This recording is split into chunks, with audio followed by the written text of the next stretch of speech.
উত্তাল মেঘনা আর পদ্মা পাড়ি দেয়া লাগে নিরাপত্তা সরঞ্জাম ছাড়াই। প্রতিদিন এভাবে ২৫০ ট্রলারের ১০,০০০ মানুষ যাতায়াত করে। এরা চাঁদপুরের ৩টি উপজেলার চরাঞ্চলের বাসিন্দা। বিকল্প না থাকায় ট্রলারই সেখানে একমাত্র ভরসা। নিরাপত্তা নিশ্চিতে প্রশাসনের নজরদারি চেয়েছেন স্থানীয়রা। বান্ডেল থাকলে প্রতি সেনমানিতে টাকা বাঁচবে। বিকাশ সেনমানি বান্ডেল কিনে জিতুন প্রতি লেনদেনে।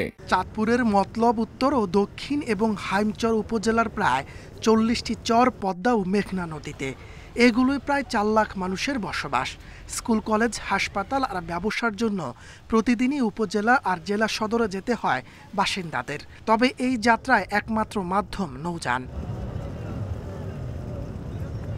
কোনো বিকল্প না থাকায় ছোট ট্রলারে ঝুঁকি নিয়ে নদী পার হতে হয়।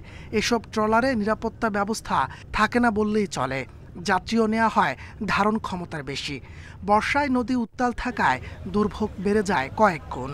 এটা খুবই ঝুঁকিপূর্ণ, কারণ যে ট্রলার মানুষ আনতে ওঠে এই জায়গাতে লাইফ জ্যাকেটের ব্যবস্থা নাই।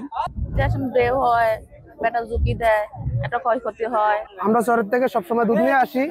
যদি ট্রলারগুলোতে বয়ার জ্যাকেট থাকে আমরা সবসময় নিরাপত্তা আসতে পারি। ট্রলার চালকদের দাবি তারা লাইফ জ্যাকেট রাখেন, তবে অর্থ সংকটে যাত্রীর তুলনায় নিরাপত্তা সরঞ্জাম কম। এজন্য সরকারি সহযোগিতা চেয়েছেন তারা।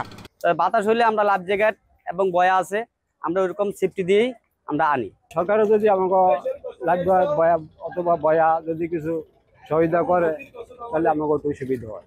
বিআইডব্লিউটিএ বলছে, নিয়ম না মেনে ঝুঁকি নিয়ে চলা ট্রলারগুলো তদারকি করতে স্থানীয় প্রশাসনকে নির্দেশ দেওয়া হয়েছে।